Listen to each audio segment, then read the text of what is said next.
gusto nila mag-resign para iupo po si Inday. Pag naiupo nila si Inday, mga kababayan, tranquilo na po yung agenda ni Xi Jinping. Di ba? Kasi nasa likod nito lahat si Xi Jinping. Divide and conquer nga po. Ginamit nila yung mga hudas dito sa ating bansa na mga ganid sa posisyon. Yun ang kanilang ginagamit ng China para magpakalat po ng mga disinformation and fake news.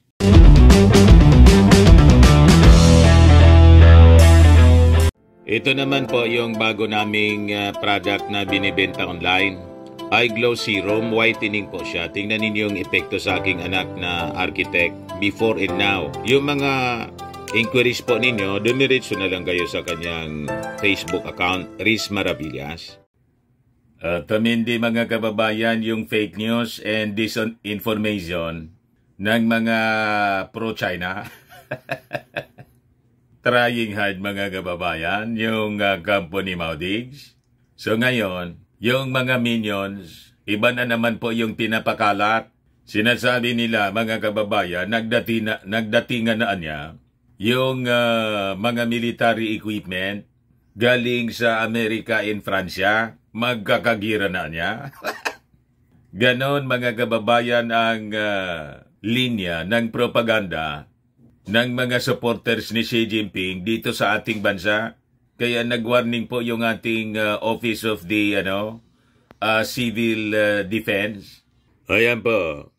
The Office of the Civil Defense or OCD calls out disinformation on arrival of military equipment from US, France. Sabi ng Presidential Communications Office, maging mapanorian niya. So, nag-intensify po sila ng kanilang mga disinformation at pagpapalaganap ng fake news. Sabay-sabay po sila ngayon. Una, mga kababayan, yung recycled na issue mga kababayan sa lista ng narcolist. Sa lista ng narcolist nga. Yung pinalagana po ng isang US-based vlogger na si Marlica, pero adya Mr. Maravillas, pati niya si Attorney Trixie, sumali sa fake news ni Marlica. Isang grupo po sila. At saka si Harimau. The Spokes Hour, Harry Roque, ang PDEA leaks ni Marlica. Totoo kaya? Sila po mismo ang pabrika ng fake news.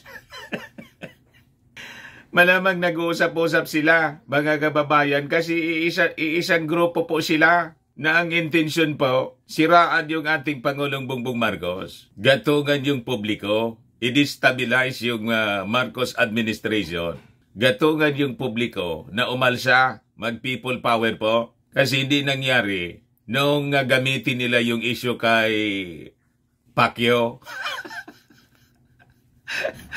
Wala mang maniwala po at walang sumaklulo kay Pacquiao. Nirecycle nila, balik sila mga kababayan sa issue ng narcolist. Gusto nilang gatungan ang publiko, galitin ng mga mamamayang Filipino. Gustong papaniwalain na adik yung ating Pangulong Bongbong Marcos. Or ma-pressure yung ating Pangulo, gusto nila mag-resign para iupo po si Inday. Pag naiupo nila si Inday mga kababayan, tranquilo na po yung agenda ni Xi Jinping. Di ba? Kasi nasa likod nito lahat si Xi Jinping. Divide and conquer nga po. Ginamit nila yung mga hudas dito sa ating bansa na mga ganid sa posisyon. Yun ang kanilang ginagamit ng China para magpakalat po ng mga disinformation and fake news. Ang akala nila mga kababayan, mauuto nila yung ating mga mamamayang Filipino. Huwag kami iniinsulto ninyo yung intelligence ng ating mga mamamayang Filipino ang akala ninyo sa mga Filipino, mga estupido, para maniwala sa mga kwento ninyo? Ganon mga kababayan. Gusto nilang paikutin ang ating mga kababayan sa kanila pong narrative of lies and propaganda. But before ko mga kababayan ibigay sa inyo yung detalye ng mga fake news, mga disinformation ng mga minions po ni Xi Jinping dito sa ating bansa, itong mga udas na to, the modern makapili po, click subscribe mo na dito sa ating YouTube channel and hit the notification bell po para lagi kayong updated sa mga makatotohanang balita. Like and share na rin po ninyo ng ating video, lalo na po yung mga Marcos loyalist. Tulong-tulong po tayo na labanan yung fake news nitong mga minions ni Maudigs na gustong iupo na si Inday sa pamamagitan ng black propaganda at pananakot po, fear-mongering na magkakagira na para i-pressure yung ating Pangulo na mag-resign para maging tahimik daw yung ating bansa, mailigtas ang inyong mga pamilya. Sa nakaambang gira, yun mga kababayan ang linya ng kanilang propaganda. So importante po, magtulong-tulong po tayo mga kababayan. Share lang ng share ng ating mga videos and subscribe ninyo yung ating channel. At huwag na rin po ninyo mga kababayan na skip yung ating mga commercial ads para tuloy-tuloy lang ang pag-unlad ng Bagong Pilipinas. Sa mga naghahanap po ng malinis and spacious fitness gym, punta lang po kayo sa aming Colossal Fitness Gym. We also offer Grab Car Rental with our brand new 2023 model ng Toyota Innova. We also accept booking for those who are planning to travel via PAL, Cebu Pacific, and other airline companies, local and international. And bills payment for Meralco Bills, PLDT, Aleco Bills, etc. Ang Colossal Fitness Gym is located at 3rd floor Security Bank Building, Landco Business Park, Legazpi City, Albay. For inquiries, look for Gilon Maravillas, contact number 0966-802-0949. Yan po yung aming Innova. Lagi na pong matao sa amin. Na-set up na rin po yung aming mga brand new gym equipments. Ito naman po, may treadmill na rin po kami. Ito po, yung bago naming product, Eye Glow Serum. Galing pong South Korea. Whitening po siya. Tingnan niyo yung epekto sa aking anak na architect entrepreneur. Yung mga inquiries ninyo, dumiritso na lang kayo sa kanyang Facebook, Riz Maravillas. Ito naman po, Firmax Firming and Lifting Cream. Pinapahid po ito sa mga pulses in affected area. Mainam po siya sa mga pains at saka paninigas na mga kaso-kasuan. Ito po, Automax Radiant Serum. Sa mukha naman yung application. Anti-aging po siya. You will look 10 years younger than your age. Sa mga cancer patients naman po, baka lang gusto ninyo itong itry. Ningxia Red Mixed Fruit Drink. Hindi man po siya gamot, food supplement siya. Kaya lang gawa siya mga kababayan sa goji berry. Yung goji berry kasi may anti-cancer properties po. O ngayon, yung mga inquiries ninyo, dumiritso na lang kayo sa aming messenger sa Facebook para masagot namin agad. Ayos pa? Ayos na niya, Mr. Maravilla. So, balikan natin yung ating mga kwento. Kaming mga believers po kasi, mga Bible believers po, hindi na tayo nagtataka kung bakit ganito yung pag-ugali nitong mga taong ito. Itong mga mapanira, mga sinungaling po, mga nagpapakalat ng fake news, mga nag-aakusa ng wala man pong katotohanan. Kasi po ito nasusulat sa talata. Alam ba ninyo, lahat ng mga nangyayari sa mundong ibabaw po, past, present, and future, lahat po yan nasusulat. Kaya hindi na tayo nagtataka kung bakit nagkalat yung mga sinungaling, nagkalat yung mga fake news peddlers, nagkalat yung mga ganid, nagkalat yung mga false accusers ngayon pong panahon. Kasi ngayon po, ang tawag dito sa ating panahon, this is the time of the last days. Kaya pasama ng pasama po ang mga tao. Talaga po maraming lilitaw na ganitong uri ng mga tao na lulukuin po kayo at marami ring maluluko. Yung iba nga po, willing silang lukuin sila. Tuwang-tuwa pa sila na niluloko sila ng mga taong ito. Willing victim sila. Minsan, naging participant pa, mga kababayan, sa pagpapakalat kasi sinir pa nila.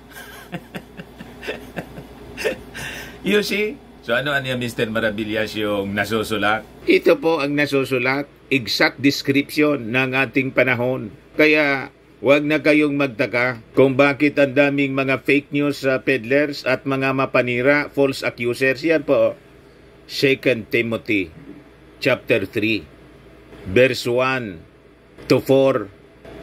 This know also that in the last days perilous times shall come. Anong ibig sabihin ng perilous? Difficult. Kung sa Tagalog po, delikado. Kaya mag-ingat po tayo. Ito yung panahon na delikado. Pag hindi ka mag-ingat, biktima ka ng fake news. Delikado eh. Kaya kailangan may discernment po tayo. Makinig kayo sa mga ganitong mga vloggers na may totoong discernment. Guided by the Holy Spirit. Believer po tayo eh. Kaya hindi tayo maloko nitong mga kwento nila. Tayo yung ginawang instrumento ng ating Panginoon para idibang, basagin mga kababayan ang kasinungalingan nitong mga kampo ng dragon. Ang dragon po, simbolo ng China. Ang China po is an atheist country, hindi naniniwala sa Diyos. Ito ngayon ang dinodiyos nitong mga makabagong makapili na mga hudas na Pilipino. Kita ninyo? So, sabi po sa Bible, dapat nating malaman na itong mga araw na to, delikado. Kaya mag-ingat kayo sa pinanonood ninyo sa social media tulad kay Trixie, kay Marlica, at saka kay Harimau. Lalo na po pag nagsalita si Maudigs na bangga-bangga, bali-baliktad yung mga sinasabi. Sinaniban po ng dragon. You see? Sila yung instrumento ng dragon dito po sa ating bansa. Tagahanga ni Xi Jinping ng China na ang simbolo dragon. Sa aming mga believers po, hindi uubra yung mga panluloko nila kasi alams na namin. So sabi dyan, perilous time shall come, delikadong mga araw niya. For men shall be lovers of their own selves. Kita ninyo ito mga minions ni Maudigs. Ang malang nila, yung sarili nila, wala silang totoong pagmamahal sa ating bansa. Ang mahal nila po, yung dragon na malamang nagpapadaloy ng pundo sa kanila para kontrolin yung ating bansa. Di ba? Yung ibinoto natin, mga kababayan na Pangulong Bongbong Marcos, na totoong may pagmamahal sa ating bayan, sinisiraan po nila para iluklok si Inday. Nakita na ninyo ang connection po? So lovers of their own selves, walang pagmamahal sa ating bayan. Bininta yung ating bansa sa mga Chinese. Covetous. Covetousness, mga kababayan, ang ibig sabihin yan, yung pagnanasa ng hindi iyo. Yun po yung karakter ng China. Pinagnasaan niya tayo. Kaya tama yung sabi po ni Carpio, dating Senior Associate Justice Carpio, nang tanungin siya ni Christian Esguerra, ano niya yung possible motive? Greed niya, greed. Kasakiman, pagnanasa ng hindi sa kanya. Yan ang ibig sabihin ng covetousness. At sa kanya, imperialism. Ang motivation niya, gusto niyang sakupin ang buong mundo. Gusto niyang palitan, mga kababayan, na leader ng mundo, ang Amerika. Kaya sinisiraan niya, mga kababayan, through their minions dito, na mga makapili, ginagamit ng China para siraan ang relasyon natin sa Amerika na napakatagal na. At tinatakot po tayo na magkakagira. Sige po ang daldal ng China. Sabihin ko po sa inyo, may matandang kasabihan. Ang ayam anya, ang ayam daw, sabi dito sa amin, sa Bicol, pag sige batok, di man makagat. Barking dogs don't bite. ang tahol ng tahol na aso, hindi po yan kakagat. Sige lang ang tahol niya para manakot. Ganon ang karakter ng China. Ang totoo po, ang China takot siya. Kaya gagamitin niya yung intimidation, fear-mongering, tahol ng tahol na parang aso para tayo sumurrender. Pag natakot tayo, isurrender natin yung ating sovereign rights sa ayungin. That is their first step for total invasion. Gusto niyang maghari dito sa atin. At pag nakinig kayo sa pananakot nila, fear-mongering, through fake news peddling po, and propaganda, tapos na po ang laban. Kaya wag kayong magfo-fall victim dito po sa mga minions ni Maudigs na ginagamit po ng China para hindi po tayo manindigan. Maging submissive tayo, subservient. Pakinggan po natin yung ating Pangulong Bongbong Marcos. Sabi ng ating Pangulong Bongbong Marcos, Filipinos don't yield. Filipinos do not yield. So covetous, boasters, proud. Sakto po ang mga minions ni Maudigs, mismong si Maudigs po. Ang yayabang, tulad ng China, sige lang po ang yabang. Sige ang daldal, sige ang yabang na sila ay matapang. Maisog daw sila. Pero surrender sila mga kababayan sa issue ng West Philippine Sea. Wala silang ginawa. Ayaw nilang manindigan. Pati yung ating mga sundalo tinakot. You see? Imbes mga kababayan na i-boost yung moral ng ating mga sundalo to defend our territory. Kasi yun ang nature ng kanilang trabaho. Kaya nga may defense department po ang bawat bansa. May armed forces. Ready silang i-sakripisyo yung buhay. Tinakot, it's a massacre. Ganon katindi ito mga minions ni Xi Jinping dito sa ating bansa. Pati si Super Ate po na nahawa. Naloko na rin po mga kababayan. Umayon sa narrative ni Maudigs at sinusupport niya yung mga Duterte kaysa sa kanyang kapatid.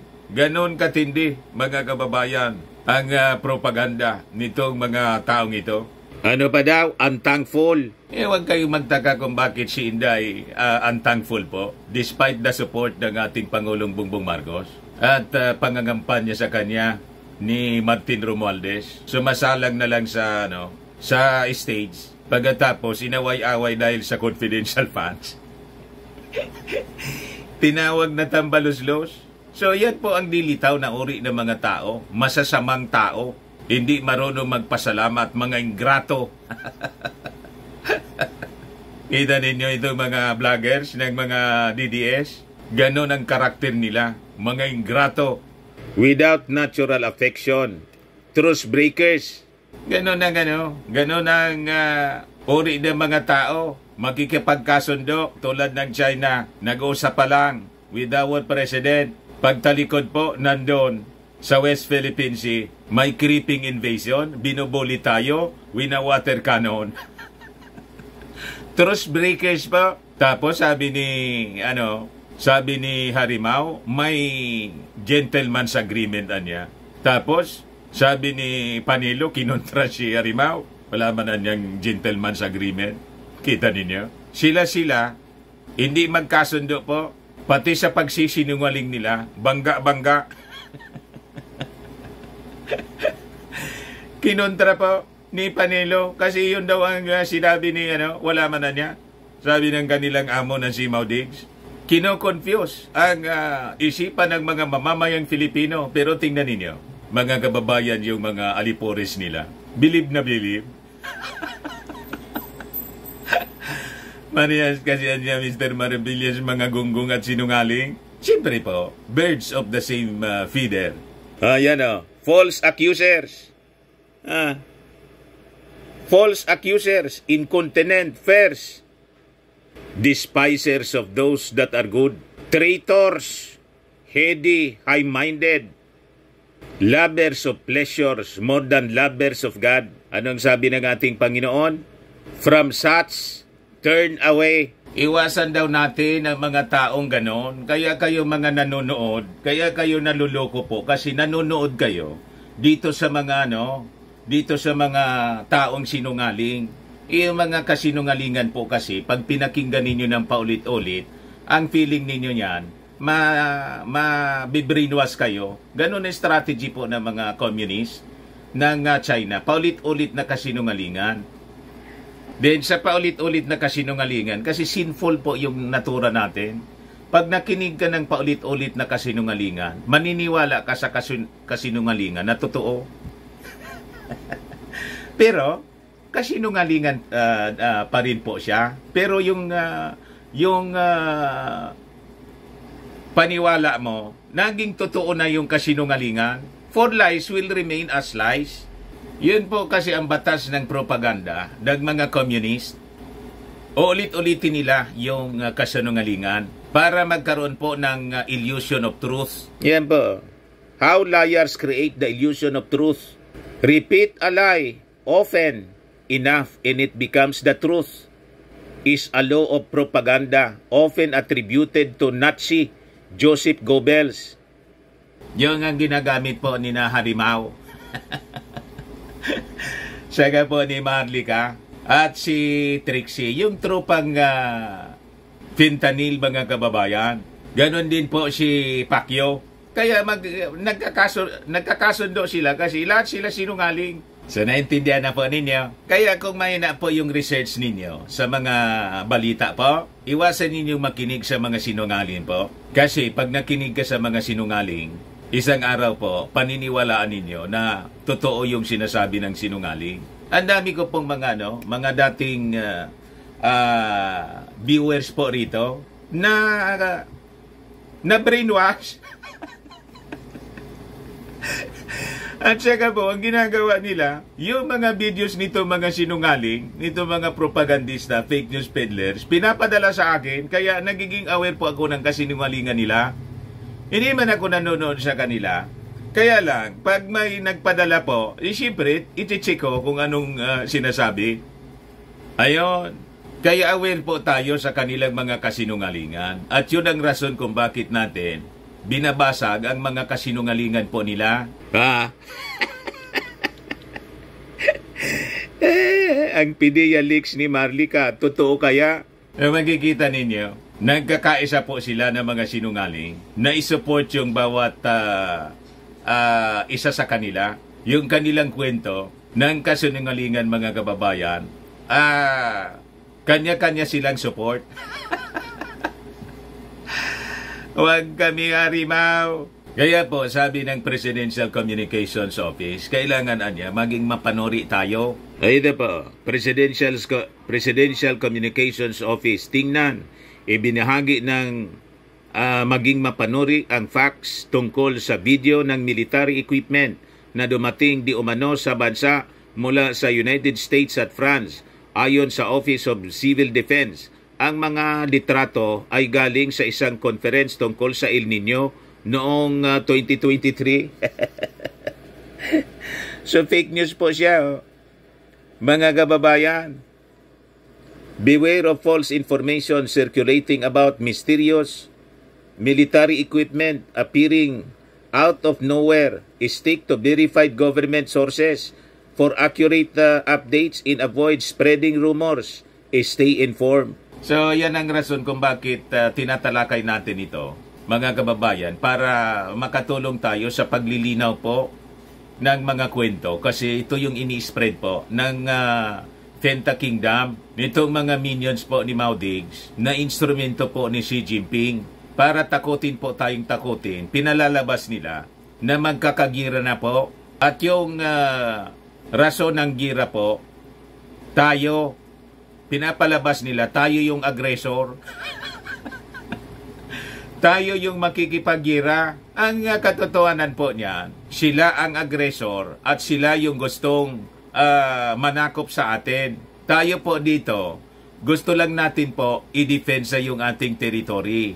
That is the reason why we are engaging our friends sa international community, yung tinatawag na like-minded na nations tulad ng Amerika, Japan, Australia, France, European countries. Yun po ang to deter China from invading. So ang ginagawa ng China, gumagamit siya ng mga aso nila dito para ipakalat ang fake news, yung narrative nila na isusubo ng ating Pangulong Bongbong ang mga Filipino sa gira at mauubusan niya tayo.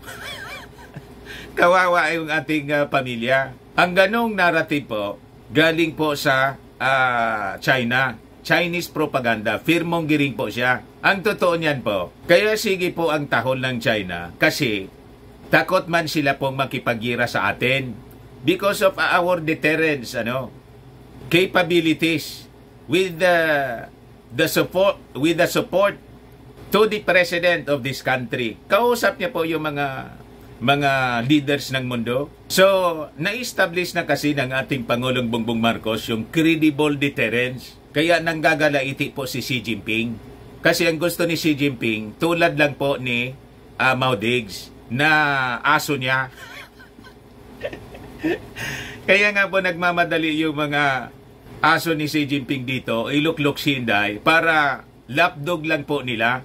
Gayong naniniwala sa kwento ng China po. You are listening to the narrative of the enemy. Pag nakinig po kayo sa mga aso nila dito, tulad po ni yung mga taga Finta Kingdom, lahat na sila, mga DDS vloggers, including Trixie and Harimau, abutin na itong pangalanan natin para alam na ninyo, lahat ng kampi po sa China, yan ang mga aso ng China rito. Ang mission nila, takutin tayo para mag-alsa yung mga Filipino po, tanggalin yung ating Pangulo na naninindigan para sa proteksyon ng ating bansa. Kasi ang agenda nila, lamunin po tayo ng walang laban. Kasi takot man sila po sa putukan. 5,500 po ang nuclear warheads ng Amerika. America alone. Wala pa dyan yung other countries tulad ng France na nuclear power din po. United Kingdom. Tama po mga kababayan, nandyan yung India, nuclear power din po. Kampi sa atin kasi may problema niyan. May problema din po yung India sa territory na gustong kamkami ng China. Imperialist China po kasi ang China ngayon. So fake po siya, mga kababayan. Walang ganon. So sabi rito, an 08-minute long video uploaded by Military Information on social media platform YouTube last March 30 claimed that more than 400 containers of US and French military equipment have arrived in Subic Bay for the upcoming Balikatan exercises set this month. The video quoted one Lieutenant General Ariel Nepomuceno as the commandant of the Philippine Marine Corps to explain matters pertaining to Exercise Balikatan 2024. However, Nepomuceno is not the PMC commandant as he is currently serving as the OCD administrator with a title or rank of Undersecretary. The Marines is being led by Major General Arturo G. Rojas. The OCD wants to clarify that Yusek Nepomuceno is not the commander of the Philippine Marine Corps and no statement was issued by him or the agency regarding the matter, considering that it is not within its purview. The video also used a photo of Yusek Nepomuceno, although the OCD clarified that it was taken during a press conference on El Nino preparation in 2023 and it's not related to any balikatan activity. Gusto nilang siraan po yung in-schedule na mga balikatan po dito. Sinasabi nila na preparation po daw ito para lumusob na sa China. Magipagira po sa China. Ang balikatan exercises, matagal na po ito na ginagawa natin with America. Kaya lang po, because of the tension dito po sa West Philippine Sea, ang ginawa ng ating Pangulong Bongbong Marcos, nakipag-engage siya kasi nag-offer naman po ng tulong sa atin to prevent war. Nag-offer ng tulong yung ibang mga bansa tulad ng Australia, Japan, European countries. Tutulungan niya kami para sa ma-maintain natin yung katahimikan dyan. Ang tawag niyan, deterrence. Ibig sabihin, kung hindi lulusob ang China sa atin, walang gulo po. Pero kung halimbawa, yung China, diretso sa kanilang maitim na plano, na lumusob dito sa atin para kamkamin, kontrolin po ang West Philippine Sea, ayan po ang ibang usapan po yan. Malamang po, mapulbos po yung China. Ayan ang takot nila po. Kaya ang ginagawa nila, tinatakot tayo para hindi natin ipagpatuloy ang pakikipagbalikatan sa Amerika. Na-gets ninyo ang objective po ng China? Para buwelo po sila sa pambubuli sa atin at pangangamkam ng ating teritoryo. Yan ang objective po nila. Kaya nga yung latest pong panawagan ni Harimau, ang proposal daw niya, i-decommission na yung BRP Sierra Madre. I-decommission na daw po. Sabi ni dating Senador Trillanes, si Harimau niya, yan ang inuutosan dito ng China na magpalaganap ng mga propaganda. It's a trap niya sa interview po ng ANC. So, madaling sabi, nagtatrabaho na si Harimau full-time sa interes po ng China. Ito yung balita, mga kababayan ng Inquirer. Ex-presidential spokesman Roque proposes decommissioning of BRP Sierra Madre. Ganon katindi ang pagtatraidor, mga kababayan ni Harry Roque sa ating mga mamamayang Filipino. Kaya yung sabi niya, what we should do is, we should decommission the BRP Sierra Madre as a military vessel and make it into a Coast Guard vessel so that it will not be a militarized vessel, sabi po ni Roque. Therefore, if we decommission it, perhaps China will allow it to be repaired.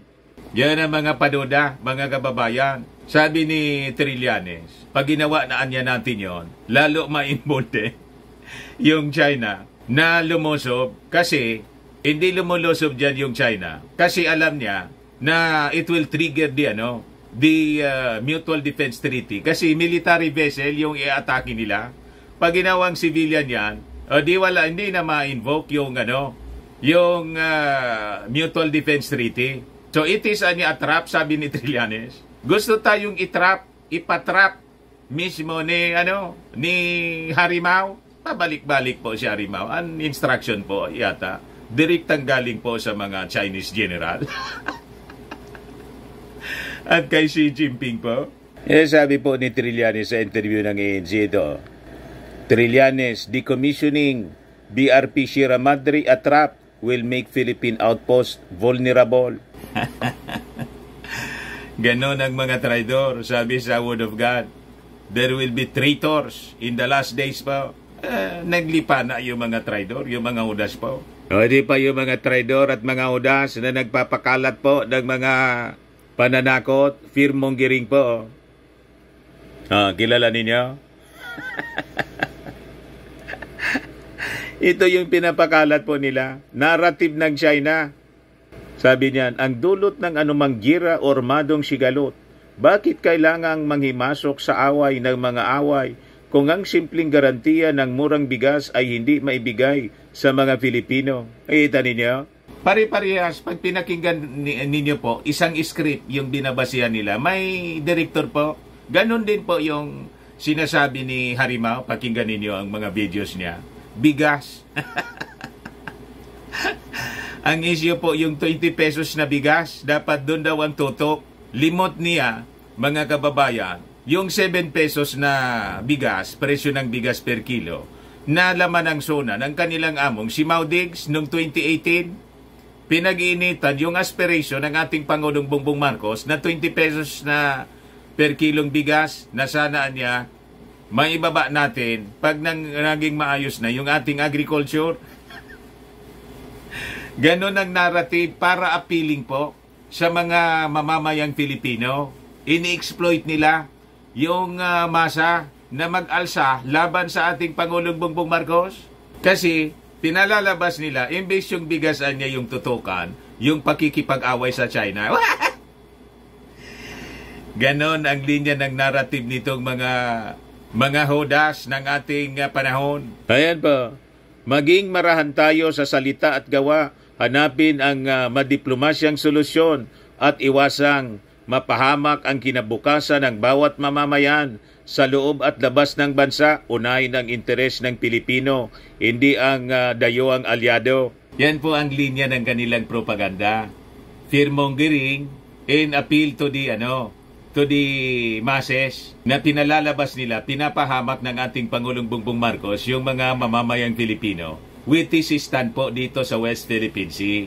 Hindi po totoo yun. Sila ang nagpapahamak at pinahamak na nga po tayo sa hindi paninindigan, pagiging submissive po ng previous administration po sa China. Kaya ito po, and by his own admission po, ni Harimau mismo, may gentleman's agreement which is a culpable violation of the Constitution. Walang authority po ang presidente na makipag-gentleman's agreement. Sabi mismo ng malawak ang pagkakaunawa na dating Senior Associate Justice Antonio Carpio. Kung niya, kailang kaalyado niya, majority ng Congress noon. Kung hindi anya, sana, impeachable offense. Ito yung mga picture po. Lahat ito po, fake news. Pinapalabas nila, nag-aanda na tayong makipaggira. Tayo yung nagpo-provoke sa China. Ayan po. Yung dating broadcaster po, naging fake news peddlers na. Ang daming nag-Holy Week break sa Pilipinas. 17,000 foreign troops arrived at Subic. Bukod pa ito sa mga dumaong sa Calayan Island at Batanes, sa nalibong mga American and French Navy men. Iba pa yung dumating sa libong mga sundalo sa Isabela, Cagayan at Nueva Ecija. Pero tingnan ninyo yung picture po. Nakita ninyo? Ito mga picture na pinakita po. Ang date niya, 2021. April 9, 2021. Malinaw na fake news. April 9, 2021, yung picture. Pero, kailan ito ginawa ni Jason Sa? Kahapon lang po, 1 day ago. Fake news peddlers pa? Binasag ng mga supporters ng ating Pangulong Bongbong Marcos. Sabi rito, GC po ng barangay. Ay grabe, double time sa panluloko at panlilinglang mga DDS. Oy, Criset, di kami nakakalimot sa pambubudol mo sa mga loyalista. Warning, beware of altered images and misinformation online. Yan kasi yung pinos ni Criset Chu, palibasa Chinese. Importante atin yung show kahit patay na tayo lahat. Yan mga sinasabi nila. Multiple US stealth fighters land at Philippine base in mystery move. Altered photo, sabi dyan, a stealth fighter with American flag, additional people around it were seen. Ang original po ito, the original photo, Russian warplane image taken in July 2021, part of the presentation at the MAX 2021 International Aviation and Space Salon held in Moscow, Russia. Lahat po fake news and misinformation. Massive po, sabay-sabay po yung pag-atake nitong mga fake news sa peddlers. Ito pa, si MJ Kiambao Reyes, DDS po siya. Ayan ang post niya kahapon, Ano ang sabi niya? Ayan, Ayan, may bunga na. Duhat ni Atsi, hehe. Pag may itinanim, may aanihin, sabi niya dyan. Pero at sabi niya dito sa baba, para manakot po, start planting fruit, bearing trees na. Para worst case, magkagira nga, wag naman sana, at di tayo padalhan ng spam ni Uncle Sam. At least may mga prutas tayong pantawid gutom. Kita ninyo? Ang gawain po nila. So, mina-mindset yung mga tao. Tinatakot nila na kailangan magtanim na niya kasi para hindi magutom pag nagkagira. So, ibig sabihin, magkakagira na. You see, walang ganun po. Kasi po, sabi nga natin, ang China, hindi man po niya, na naisin na makipaggira na alam niya matatalo siya? China against the Allied Forces? China against America nga lang po, hindi na siya uobra. At hindi siya atrasan ng Amerika po. Lalo yung Amerika, mga kababayan, may utang sa China. Yung iba, yung analysis ng iba, may utangan niya sa China yung Amerika by trillions of dollars.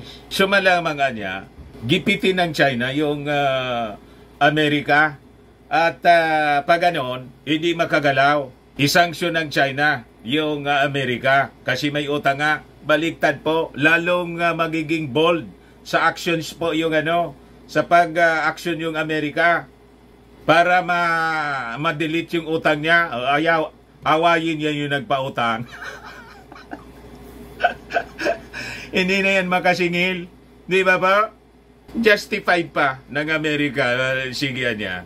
Gusto mo kaming gipitin kasi may utang kami? Birahin namin kayo ng 5,500 nuclear warheads. Hindi na kayo makasingil kasi wala nang China. Wala nang sisingil sa kanila. Tama po? Lalong magiging do or die po at ma-embolden yung Amerika to attack. Kaya wag kayong nakikinig sa mga propaganda nila po. Malayo sa katotohanan. Itong ating mga analysis ang tama po, reality. Kaya itong presence po ng mga Chinese warship dito, wala man po, pang bubuli lang po siya. Pakitang gilas lang po. Sabi nga natin, flexing lang po ng military muscle. Ayan Chinese warships, reinforce Coast Guard, militia, and WPS. Huwag kayo matakot dito po. Kita ninyo, China Coast Guard, tapos yung Philippine Coast Guard, napakaliit. So sabi rito, as the United States reiterated its ironclad commitment to defending the Philippines in case of armed attack, a presidential advisor admitted Tuesday that the situation in the West Philippine Sea is more intense than before. The Department of National Defense also reminded Filipinos not to lose sight of China's illegal activities in the West Philippine Sea as debates heated up over the so-called gentleman's agreement reportedly made by the former administration with Beijing. Meanwhile, Secretary Andres Centino, the Presidential Assistant for Maritime Concerns, said the Chinese Navy warships now operate in the sea area monitoring the situation during the rotational and resupply mission of the armed forces in Ayungin Shoal. National Security Advisor Eduardo Año talked with the U.S. counterpart, National Security Advisor Jake Sullivan, on Monday as they discussed the recent spate of illegal, coercive, aggressive, and deceptive actions by agents of the China Coast Guard and the Chinese Maritime Militia in the country's exclusive economic zone. Ito po yung sinasabi ng ating Pangulong Bongbong Marcos sa statement niya na countermeasure po na reasonable. Hindi man po tayo yung susugod. We will just defend and we will push back. Kasi umabante po. Ngayon, pinalalabas ng mga propagandista ng China na pag ginawa natin yon, makikibagira yung China. Try ninyo. Kaya nga sige ang tahol ninyo. Kasi takot kayo na makipagira ng totoo. Kasi Allied Forces, the Philippines and Allied Forces po, ang kalaban ng China. So, malamang sa malamang po, mapipilitan silang umatras. Or else, maghahalo ang balat sa tinalupan. Tama po? At hindi yun gugustuhin, mga kababayan ng China. With all the progress na grabe yung sakripisyo nila, papasok sila sa gira na pwede man po na hindi. Basta't maging reasonable lang po sila. So the two NSAs look forward to the upcoming inaugural Japan-Philippines-United States Trilateral Leader Summit in Washington, D.C. next week. The U.S. In a readout from its embassy in Manila said Mr. Sullivan underscored the ironclad U.S. alliance commitments to the Philippines under the U.S.-Philippines Mutual Defense Treaty, which extend extends to armed attacks on Philippine Armed Forces public vessels or aircraft to include those of its Coast Guard anywhere in the South China Sea. Kaya po, inutusan siguro ni Xi Jinping o ng mga Chinese generals si Harimao na kumbinsihin tayo rito yung gobyerno na i-decommission po yung BRP Sierra Madre. Kita ninyo, mga kababayan, para madaliin yung kanilang pag take over sa Sierra Madre. At sa tingin nila, ang bansa natin ay maluloko nila at hindi ma-invoke yung Mutual Defense Treaty with America. Yun ang agenda po nila. Gusto tayong lokohin. You see? Pero tuloy-tuloy po ang agenda ng ating Pangulong Bongbong Marcos to engage our allies. Ayan po yung ating maisog na presidenteng totoo. Philippines joins allies in subpact. Kaya galit na galit po yung China kasi na-checkmate sila. Na-checkmate ng ating Pangulong Bongbong. Ito yung balita from Tokyo.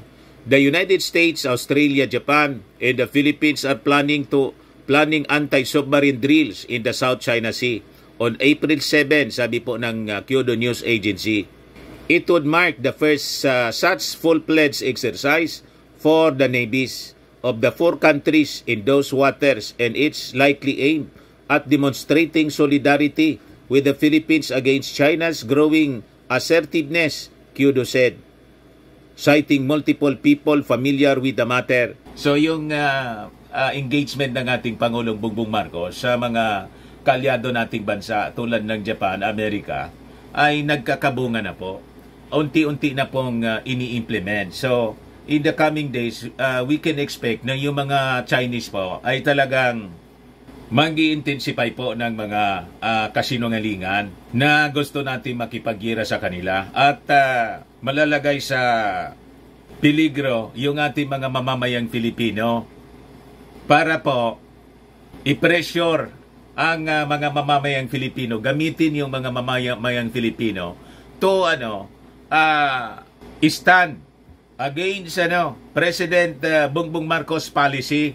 Kasi yung policy na tinatahak ng ating Pangulo kontra sa kanilang interest na makapag take advantage po dito sa West Philippine Sea. Nakita ninyo? Kaya pinapaalsa nila, gusto nilang madaliin na i-take over ang Palasyo Malacanang, paupuin si Inday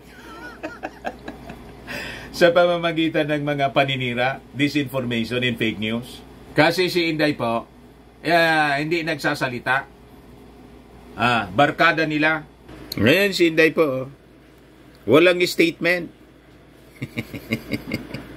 Yung mga previous vice presidents po, may statement po. Post po siya ng impact leadership, sabi dyan. Hindi raw trabaho ng Vice Presidente. In 2016 and 2019, former Vice Presidents Jijomar Binay and Leni Robredo reacted to the West Philippine Sea issue during their time. This counters Davao City Paulo Duterte's defense of her sister, Vice President Sara Duterte, on her silence on the tensions of the WPS. Ayan po. Sabi ni Binay noong kanyang term, sovereignty niya is non-negotiable. We will insist on our right. But I want to improve bilateral relations with China, especially on trade and commerce. Si Lenlen, sabi niya, I understand why our new administration is more friendly to China, but I think there should be a clear line as far as protecting our territory and sovereignty. Si Inday po, wala po. As of April 2, 2024, walang sinasabi. Kaya pati po si radio host DJ Chatsa, napaisip, napatanong po, sabi niya, may statement na ba? Radio host DJ Chatsa asked if Vice President Sara Duterte has already released a statement on China latest bullying in the West Philippine Sea, while her father, former President Rodrigo Duterte, Duterte's allies cannot agree on whether there was a gentleman's agreement with him in China. Former presidential spokesperson Harry Roque revealed that the former president supposedly entered a gentleman's agreement with China, but former chief presidential legal counsel Salvador Panelo said that anyone spreading the idea that there was such an agreement is a liar seeking publicity. Nag-aaway si Panelo sa kasi si Harimao, pasikat lang daw. Kita ninyo? Pero ano ang basa mo niya? Bakit ganun yung statement ni Panelo? Gusto niyang pagtakpan yung kanyang amo. Kasi si Harimao po, nag-full-time na po kay Xi Jinping. Sa pag full-time niya, hindi na niya naisip na nilalaglag niya si yung dati niyang amo, si Mao Diggs. Siyempre, sasaklolo si Panelo para niya pinasubo mo. Nilaglag mo si Digong. Nilagay mo lalo sa problema. Ngayon, sabi ni DJ Chatsa po, habang hindi nagkakasundo ang mga kaalyado ng dating Pangulo, kung talaga bang nagkaroon ng gentleman's agreement, inaantay ko rin kung anong say ni BP Sara sa pinakauling insidente ng pambubuli ng China. Baka naman hindi lang ako updated. May statement na ba? Yan ang tanong mga kababayan kay Inday. Going back doon sa pinakalat pong narco-list, dinibunk na ng PDEA po. Pero yung mga fake news peddler, si Marlic at saka si Trixie, si Harimao, pilit pa rin po na gina-justify. Sinong paniwalaan ninyo? Paniwalaan natin mga kababayan. Itong mga, sabi nga dito sa amin, sunado, kumpirmado na mga fake news peddlers, agents of disinformation. Sila yung papaniwalaan natin kaysa yung mismong source ng information. Mismo yung agency ng PDEA yung nagsabi, wala man ngayang ganyan.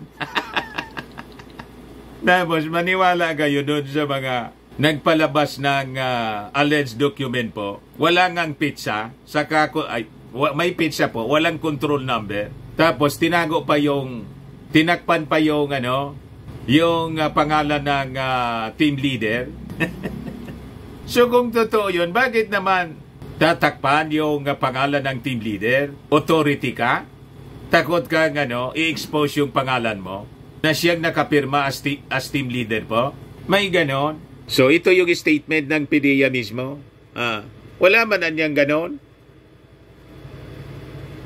In an age of where artificial intelligence can generate realistic fake videos, spurious documents, and fantastic claims at having insider information, the public is cautioned to be more careful in believing such fake news. So it is labeled as fake news mga kababayan ng mismong agency. Nasabi siyang source mismo ng document. Mismong yung agency ang nagsabing walang ganyang document. Pagkatapos, mas paniwalaan ninyo yung kung sino-sinong tao na hindi man taga-agency. O diba? Anong nangyari sa utak ninyo? Ayan man lang po, mga kababayan. Kasi sabi nga natin, hindi man tayo nagtataka kasi we're living in the last days na ang mga tao, ganyan talaga. False accusers, mga mapanira, mga traidor. Sabi po yan sa 2 Timothy chapter 3, verse 1 to 4. Napakalinaw po. So ito yung description ng mga araw na delikado. Kaya itong mga taong ito, mga delikado po, delikado pag pinaniwalaan ninyo, magiging biktima po kayo. Tama? Biktima ng fake news at pananakot. Kaya po, share ninyo itong ating video kasi dito ninyo po malalaman ang katotohanan. Kasi yung mga sources natin, credible. And direkta tayo galing sa, from the horse's mouth. Ika nga. Yung source natin galing mismo sa palasyo. Tumawag pa lang sa akin yung palasyo. Ano yan, Mr. Maravilla, sabi ng palasyo? Ito nga po na mga balitang ito. Di ba? Galing sa Presidential Communications Office. Ito yung reliable po. Huwag dyan sa mga aka-aka, mga mapanirang tao po, na ang objective po, iluklok si Inday para buwelo yung China. Tama ba? Hindi makapaghintay ng 2028. Gusto nang i-opposin lang. Ako po si Dante Maravillas. Bye-bye po. God bless.